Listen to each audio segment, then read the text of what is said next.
Assalamualaikum warahmatullahi wabarakatuh. Assalamualaikum warahmatullahi wabarakatuh. Perkenalkan, kami dari kelompok 2 kelas 5A yang terdiri dari saya Dinda Amalia sebagai moderator dan pemateri 1, ada Hilda Hanifah sebagai pemateri 2 dan Ula Adrikmi sebagai pemateri ketiga. Nah, di sini kami akan menjelaskan dan mempresentasikan mengenai metode monitoring, pengukuran dan penanggulangan O3 dan NO2. Next. Nah, di sini ada tinjauan pustaka yang ada 5 poin. Yang pertama yaitu tinjauan umum mengenai udara, lalu pencemaran udara, penyebab pencemaran udara, lalu yang keempat baku mutu udara dan ISPU, dan yang kelima pengaruh parameter kualitas udara O3 dan NO2. Next. Nah, di sini akan kami bahas mengenai pengukuran parameter gas O3, pengukuran parameter gas NO2, perhitungan nilai ISPU, dan juga penanggulangannya. Next. Baik, langsung saja kita masuk ke dalam materi. Yang pertama yaitu tinjauan umum mengenai udara. Nah, udara ini merupakan campuran berbagai gas yang tidak berwarna, tidak berbau, dan selalu terdapat di mana-mana, sebagai salah satu komponen abiotik yang lebih dikenal dengan istilah atmosfer. Nah, atmosfer itu apa? Atmosfer adalah lingkungan udara yang meliputi planet bumi ini secara imajiner dapat dibedakan menjadi 3 lapisan, yaitu troposfer, stratosfer, dan juga mesosfer. Nah, udara yang kita hirup ini terdiri dari 78% nitrogen dan 21% oksigen, dan selebihnya merupakan gas, bahan cair, dan bahan padat yang halus.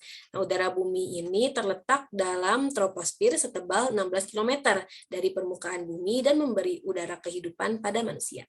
Next.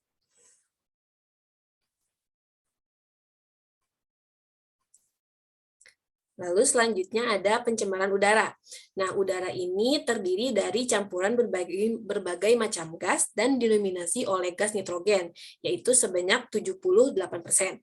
Nah, campuran gas dan zat tersebut secara alamiah masuk ke dalam udara melalui proses seperti gas hasil pembusukan, debu akibat erosi, dan serbuk tepung sari yang terbawa angin. Nah, lalu pencemaran udara ini dapat terjadi karena masuknya atau dimasukkannya zat, energi dari komponen lain ke dalam udara oleh kegiatan manusia, sehingga mutu udara turun sampai ke tingkat tertentu yang dapat menyebabkan udara tidak dapat memenuhi fungsinya. Next. Materi selanjutnya akan dijelaskan oleh pemateri 2 yaitu Hilda Hanifah. Kepadanya saya persilahkan. Baik, terima kasih kepada moderator. Untuk materi selanjutnya yaitu mengenai penyebab pencemaran udara. Nah, pencemaran udara itu dapat berasal dari proses alami, misalnya aktivitas vulkanik, kebakaran hutan, badai debu, pembusukan sampah tanaman, dan juga dari aktivitas manusia, seperti transportasi, buangan pabrik, pertambangan, dan rumah tangga.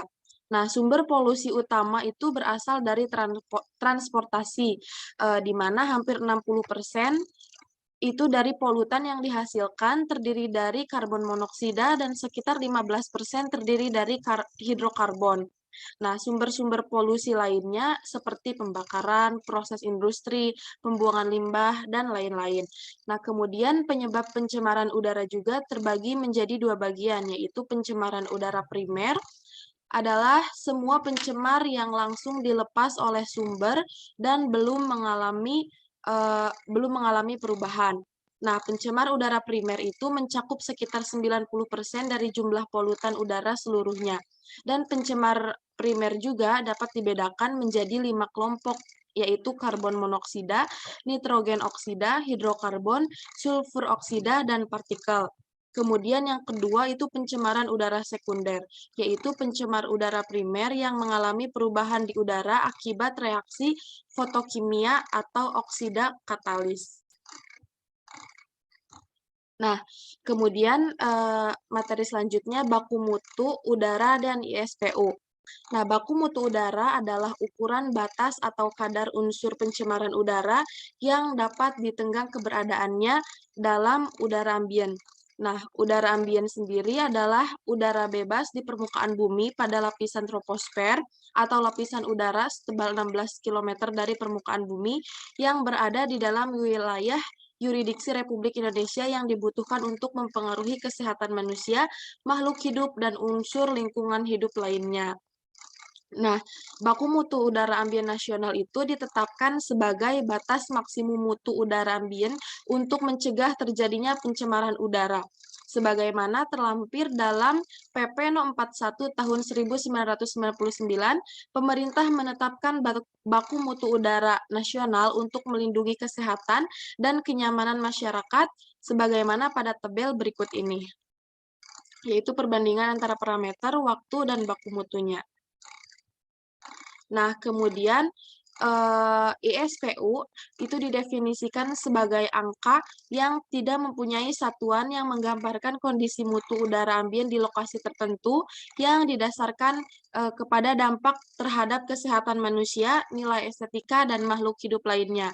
Nah, parameter-parameter yang digunakan dalam penentuan nilai ISPU itu dituangkan lebih detail dalam lampiran keputusan Kepala Badan Pengendalian Dampak Lingkungan No. 107 tahun 1997 tentang perhitungan dan pelaporan serta informasi indeks standar pencemaran udara. Berikut tabel dari nilai SPU tersendiri. Nah, materi selanjutnya yaitu pengaruh parameter kualitas udara. Untuk O3, itu pengaruh konsentrasi gas ozon permukaan terhadap kesehatan manusia dan makhluk hidup sebagai berikut. Nah, indeks ISPU berkategori baik itu 0 sampai 50.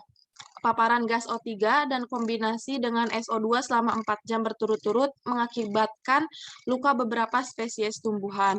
Nah, untuk nilai ISPU yang lebih tinggi dari kisaran 51 sampai 100 itu berkategori sedang karena paparan gas O3 pada jangka waktu lebih pendek dapat menimbulkan luka pada beberapa spesies tumbuhan. Kemudian pada kisaran indeks ISPU 101 sampai 199 itu berkategori tidak sehat karena paparan gas O3 mulai mengakibatkan penurunan kemampuan pada atlet yang berlatih misal.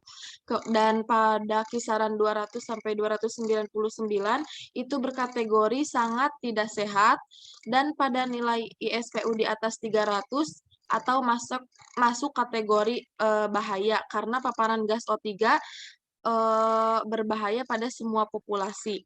Kemudian untuk gas NO2, pengaruh konsentrasi gas nitrogen dioksida terhadap kesehatan makhluk hidup sebagai berikut.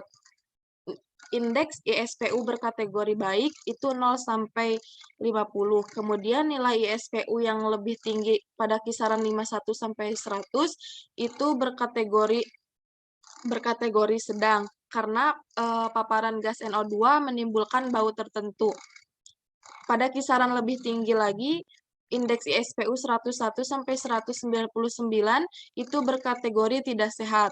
Kemudian pada kisaran 200 sampai 299 itu berkategori sangat tidak sehat dan pada nilai ISPU di atas 300 atau masuk kategori berbahaya.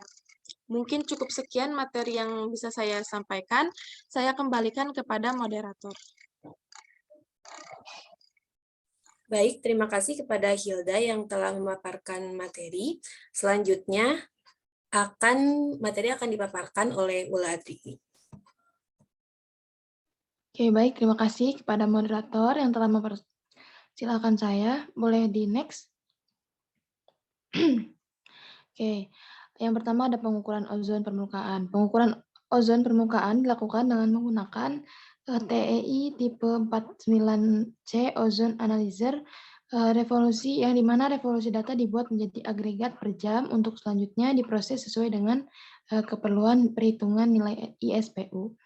Kemudian keluaran data di konsentrasi O3 ini memiliki satuan part per billion atau ppb. Boleh di next. Oke.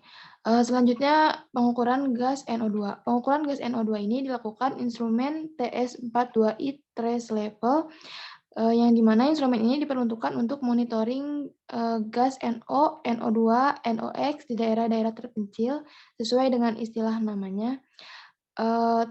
Trace level ini pada instrumen di mana nilai konsentrasi gas terukur dinyatakan sebagai mixing ratio atau fraksi mol dalam orde ppb, yang dimana prinsip kerja instrumen ini menggunakan chemiluminescence yang menggunakan data gas NO2 itu menggunakan data dengan revolusi 5 menit, kemudian diolah menjadi agregat harian.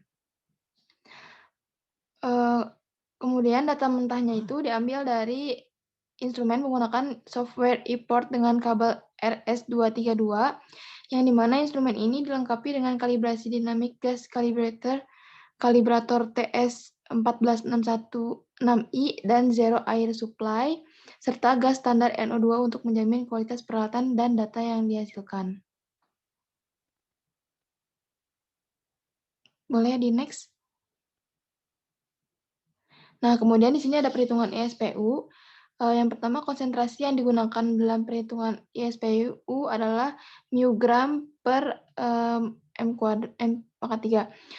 di mana konsentrasi PM10 sudah dalam satuan μg per M², sedangkan konsentrasi instrumen O3, CO, NO2, dan SO2 dalam ppb, sehingga data tersebut harus dikonversikan terlebih dahulu ke μg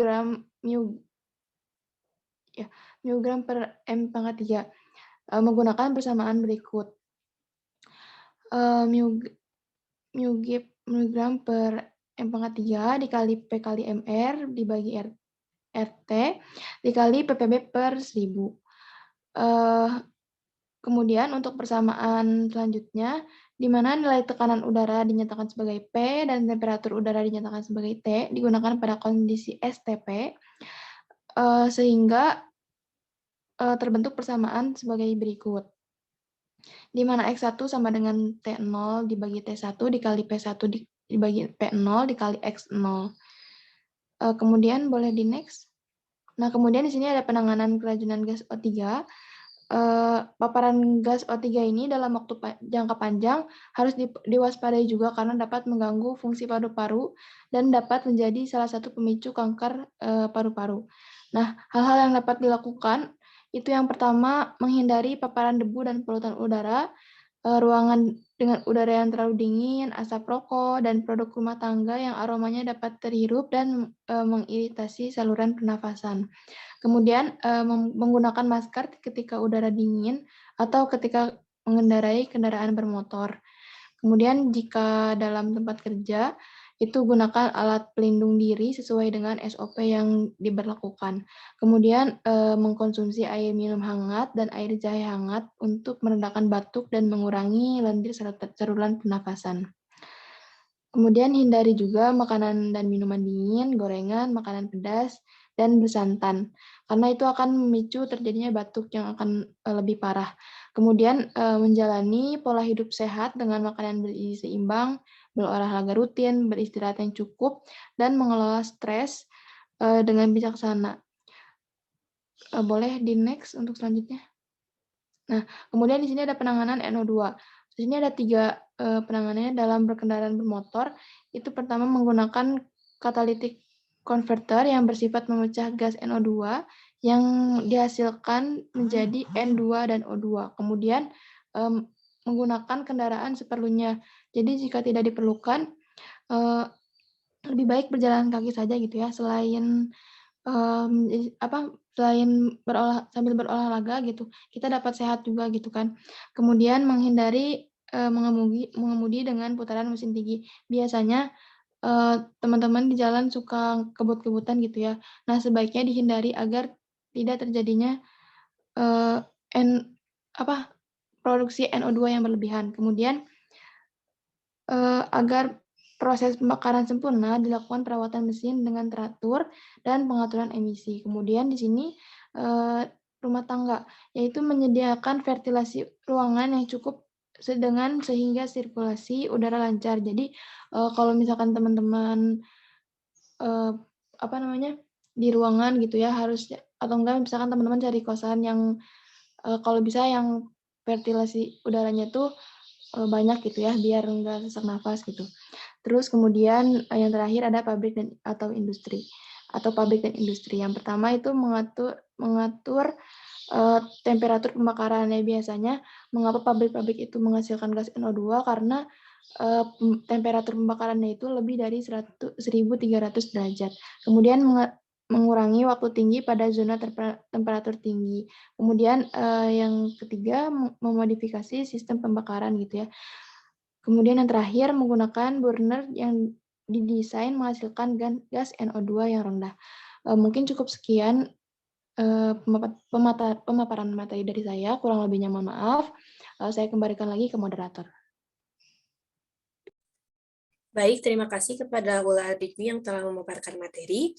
Untuk presentasi kali ini dicukupkan sekian. Terima kasih atas segala perhatiannya. Mohon maaf atas segala kekurangannya. Bila ada pertanyaan dapat didiskusikan pada pertemuan ini. Terima kasih. Wassalamualaikum warahmatullahi wabarakatuh.